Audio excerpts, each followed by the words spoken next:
Guten yardening. Most of these onions have bowed out and told us they're ready to come out of the ground.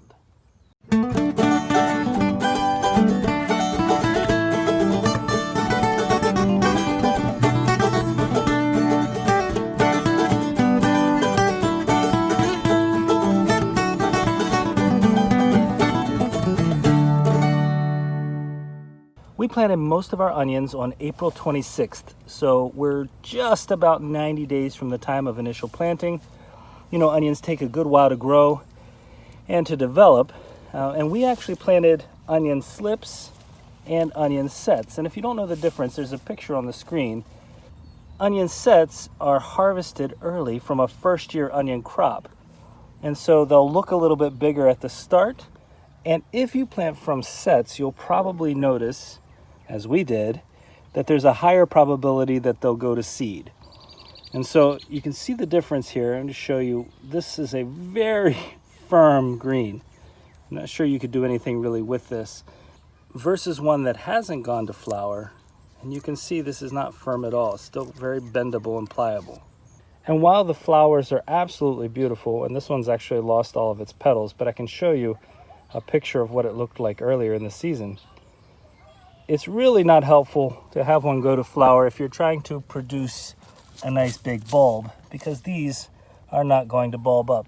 In many ways, it's much like a carrot in that if it goes to seed up top, you're not going to get much development at the bottom.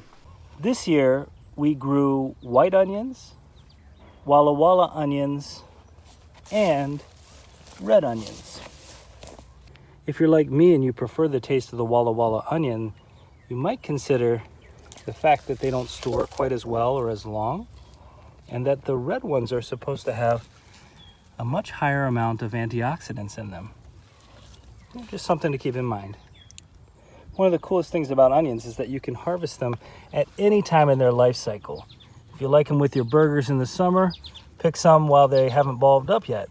But if you want to store them like we do, you have to look for one sign in particular, and that is the top, the greens, will flop. They'll fold right over, they'll bend right over, and when that happens, this plant is ready to come out of the ground. Understanding that this is the sign that an onion is ready to come out of the ground will help you to eliminate the fear of pulling one that is smaller than the rest. Bulb size varies for a number of different reasons. Type of onion, the weather that you've had recently. If there are long stretches with no rain, for example, you might not get as much bulb development. So even though it's been 90 days and we have some onions that are ready to come out of the ground, they've flopped over, and they're telling us to pick them out, we still have some that are sturdy and have plenty of life left in them. So these are going to stay in the ground longer, again, until the stem folds over. And one thing you don't want to confuse is an onion that's growing a little bit sideways. So this one is not exactly growing vertically, but there's still that sturdiness in the stem, versus the one next door where, again, there's no sturdiness, and so this one is ready to come out. This one will stay in the ground until it folds. This one we'll pick right now. You don't want to be fooled by the greens that are still, well, green. You can't leave this in the ground too long, because if you do, once this is flopped over, you're opening up your onion plant to a number of potential problems. We have fungal diseases, infections, insects, and so we want to get this out of the ground to avoid any of those potential problems, because if insects get inside, if any of the fungal diseases that sometimes happen to these onions happen, you're going to lose the ability to have any kind of long shelf life, and you'll have to use these right away. If you live in an area where there's a lot of dry weather, it's possible that you could pull these out and let them start to cure for a few days on the ground. Just sort of leave them like this, not on top of each other. But because our weather is more unpredictable than that, we're going to take these and put them on our front porch where we cure our onions.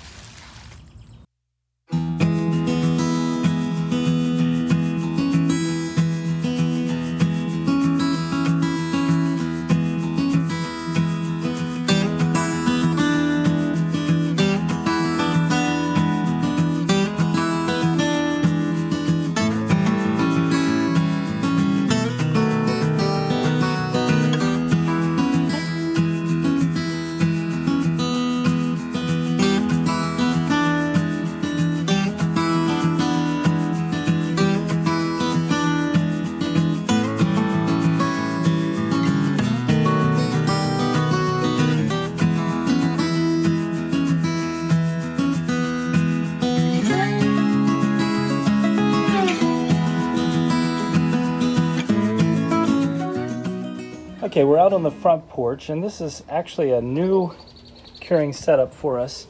We have a tarp blocking direct sunlight because we don't want direct sunlight to come down on these as they're curing. We have some metal fencing that we had left over, some scrap pieces, and actually some chicken wire as well. And the chicken wire is because these spaces are a little bit big for some of the smaller onions that we pulled out. So we can set the smaller ones up here, and then we can keep laying them out. You'll notice I'm not laying them on top of each other because we need to have airflow that comes the whole way around the onions. So we have it coming from underneath and across here. So we'll have good airflow. The temperature these days is in the 80s, sometimes in the 90s. And really, we'd like to have 75 to 85 degree weather, but we can't control that. If the weather is too cool, you won't get the curing that you want out of these onions, and then you won't get the storage life that you're looking for.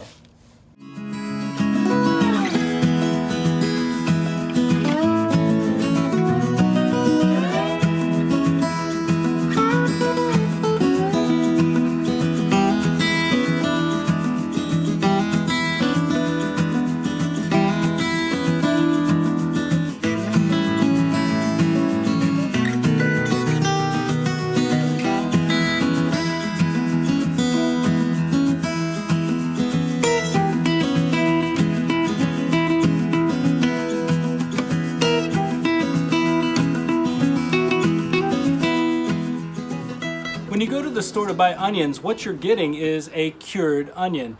And you'll notice, if you look at them closely, that the top of the onion, where the neck is, will have a little piece of the neck left, and it'll be hanging over to the side, all dried up. And that is how we'll know these are fully cured. The neck will become very thin and dried up as this draws in and tightens up and protects the rest of the onion inside. That's important. Also, the stem, the greens, will dry out completely. There'll be no moisture left like there is right now. So we're looking for no moisture.